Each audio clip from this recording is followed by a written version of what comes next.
నమస్తే, welcome to hit TV. నేను శ్వేత. ఈరోజు నాతో పాటు ప్రముఖ సైకాలజిస్ట్ కృష్ణ భరత్ గారు ఉన్నారు. నమస్తే కృష్ణ భరత్ గారు. నమస్తే అండి. సార్, ఎలా ఉన్నారు?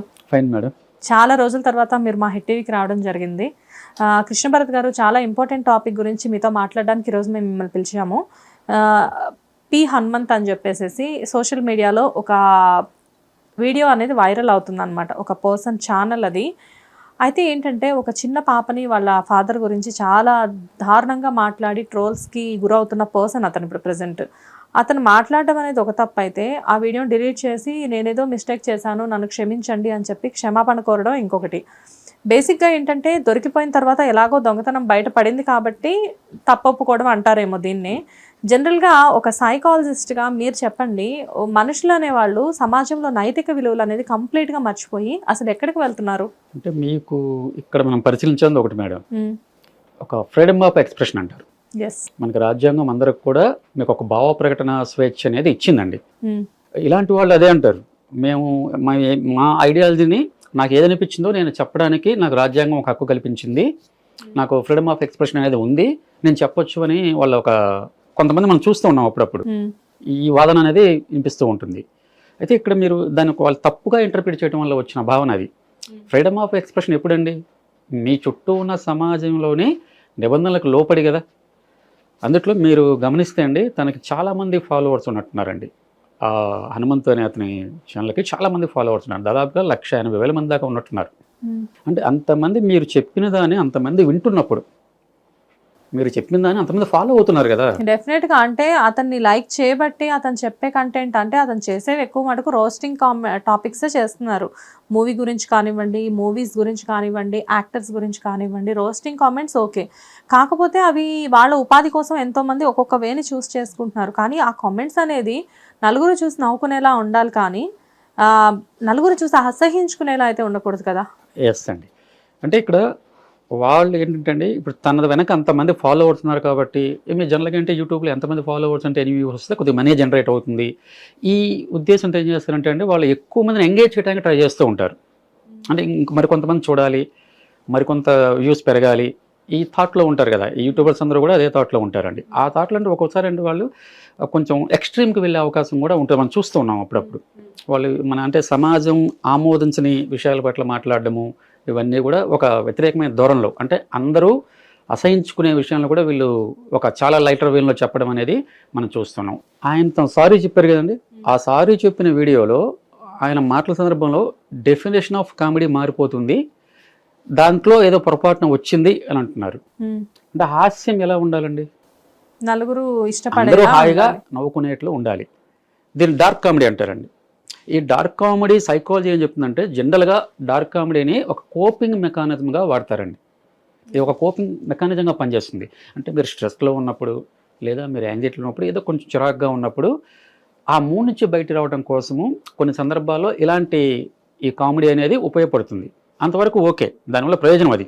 కానీ అది సమాజం మీద ప్రభావం చూపించే విధంగా ఉండకూడదు కదా, ఒక నెగటివ్ ఇంపాక్ట్ని. ఇలాంటి వీడియోలు కానీ, ఇలాంటి కామెంట్స్ కానీ ఒక ఎదుగుతున్న యువత చూస్తే పరిస్థితి ఏంటండి? ఆటోమేటిక్గా ఏంటంటే సార్, ఒక సైకలాజికల్ ఇష్యూ ఉన్నవాళ్ళు, లేకపోతే ఒక సైకాలజీ రిలేషన్తో ఫీల్ అయ్యే వాళ్ళు ఏంటంటే, దీన్ని ఒక క్రూయల్ మెంటాలిటీ ఉన్న వాళ్ళు అడాప్ట్ చేసుకుంటారేమో ఇలాంటి కామెంట్స్ని.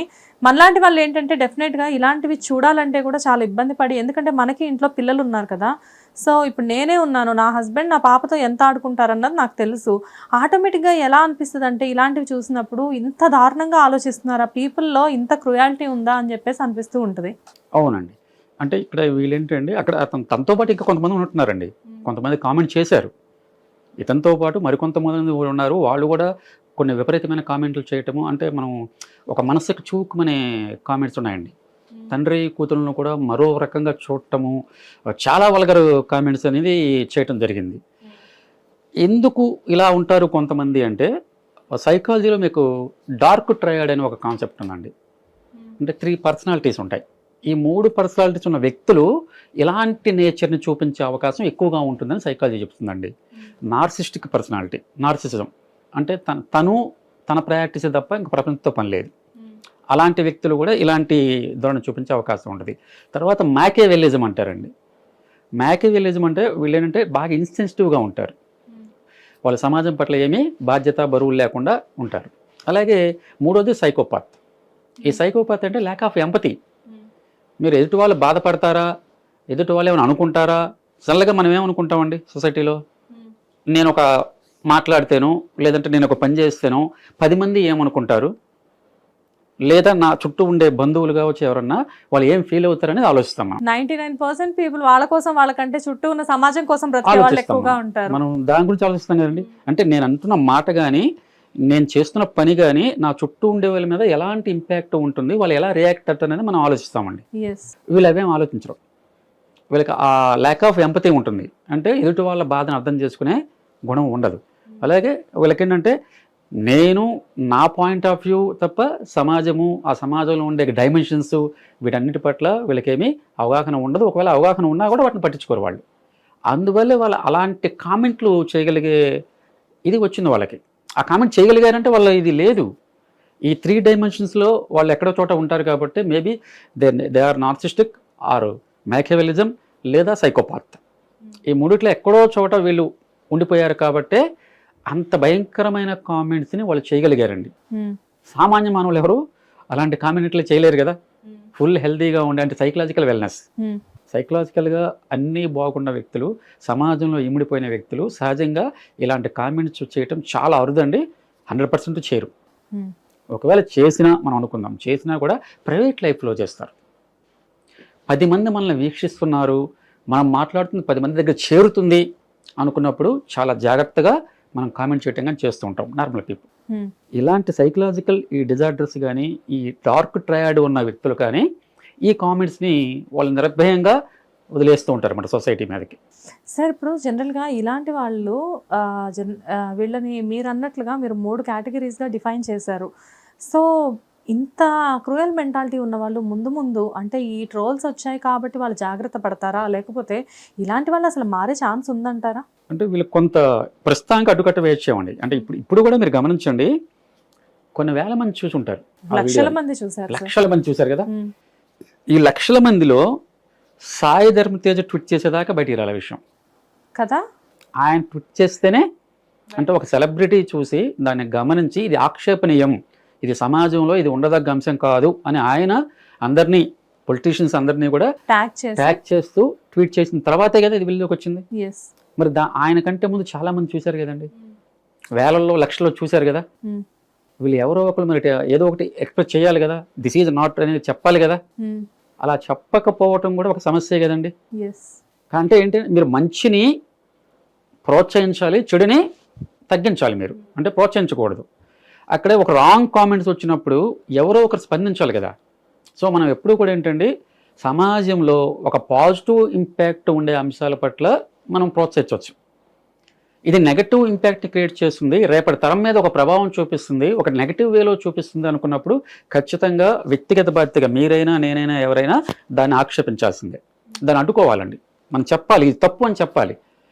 అది తప్పు అని చెప్పలేదనుకోండి అది రైట్ అనుకుంటారు, మళ్ళీ తిరిగి రిపీట్ చేసే అవకాశం కూడా ఉంటుంది. నిజంగా మనం ఈరోజు సాయి ధర్మ తేజ్ గారికి హ్యాట్స్ ఆఫ్ చెప్పాలండి. ఆయన కదిలించబట్టే ఈరోజు ఎంత చర్చనీయాంశమైంది, ఇంతమంది దీని మీద మాట్లాడుతూ ఉన్నారు.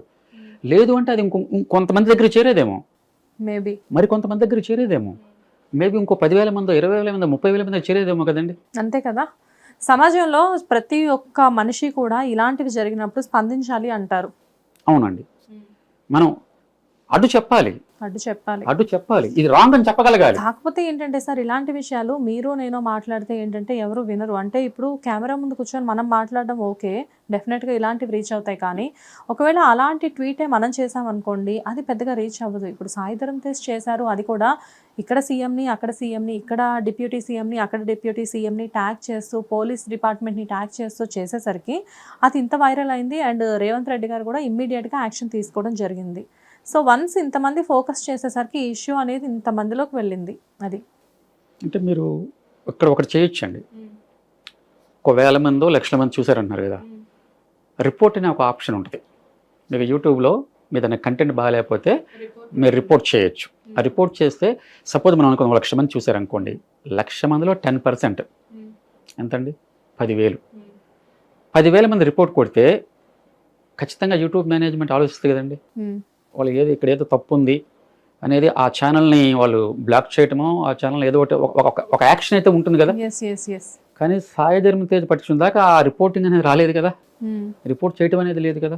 కాబట్టి అందుకని మనం గమనించాలంటే సమాజం ఎలా నడుస్తుంది అని చూడాలన్నమాట.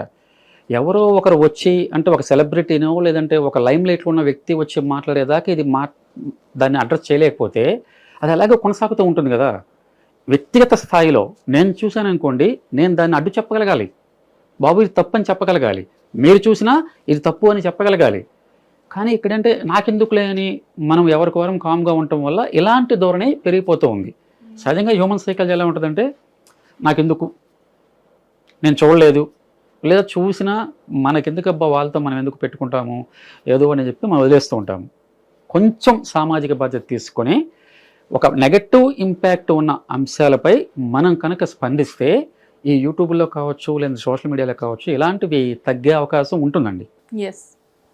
సో మీనంటే ఇప్పుడు ఫైనల్గా ఇలాంటి కామెంట్స్ ఇలాంటి అసభ్యకరమైన వ్యాఖ్యలు చేసే వాళ్ళని సైకాలజీ లాంగ్వేజ్లో ఏమంటారు చెప్పండి, యాజ్ ఎ సైకాలజిస్ట్గా?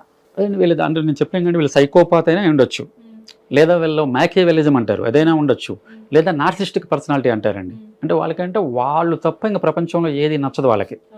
అంటే ఎక్సెసివ్ సెల్ఫ్ లవ్ అందరికీ ఉంటుంది. మనం అంటే మనకి ఇష్టం ఉంటుందండి, ప్రతి ఒక్కరు కూడా సెల్ఫ్ లవ్ అనేది ఉంటుంది. కానీ అది ఎక్సెసివ్.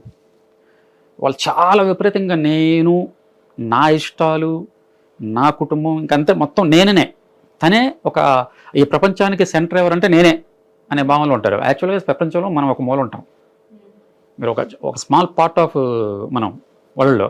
కానీ వీళ్ళేంటంటే ప్రపంచానికి నేనే కేంద్ర బిందువు అనుకునే అవకాశం ఉంటుందన్నమాట. ఇలాంటి వాళ్ళే ఈ సామాజిక నిబంధనలు కానీ ఎదుటి వాళ్ళు ఏమన్నా అనుకుంటారేమో, లేదంటే ఎదుటి వాళ్ళు బాధపడతారేమో, నా ప్రవర్తనలో ఎదుటి వాళ్ళు బాధపడతారు, లేదంటే నేను ఈ మాట అంటే ఇంట్లో వాళ్ళు కూడా అండి, బయటే కాదు ఎక్కడైనా వాళ్ళకి ఆ సెన్సిటివిటీ అని ఉండదు. వాళ్ళకి ఏది మైండ్కి వస్తుంది అనేస్తూ ఉంటారండి. మైండ్ ఏముందండి, అనేక రకాలు వస్తాయండి. ఇప్పుడు నెగటివ్ ఆలోచనలు అనేవి మీకు వస్తాయి, నాకు వస్తాయి. ఆ నెగటివ్ డైమెన్షన్ ప్రతి మనిషిలో ఎప్పుడూ ఉంటుంది. కానీ మనందరం ఏం చేస్తున్నాము, సామాజిక కట్టుబాట్లు అనుసరించి వాటిని మనం అణచివేస్తున్నాం, వాటిని ఎక్స్ప్రెస్ చేయట్లేదు కదా. ఇలాంటి వ్యక్తులకి అంటే ఈ సామాజిక కట్టుబాట్లు అనేవి వాళ్ళకి పెద్ద అడ్డుగోడగా కనిపించవన్నమాట. అసలు దాన్ని పట్టించుకోరు. నేను ఏదైనా చెప్పొచ్చు అనే ధోరణిలో ఉన్నప్పుడు ఇలాంటి దారుణమైన కామెంట్స్ వచ్చే అవకాశం ఉంటుందండి. Okay, thank you sir. Thank you madam.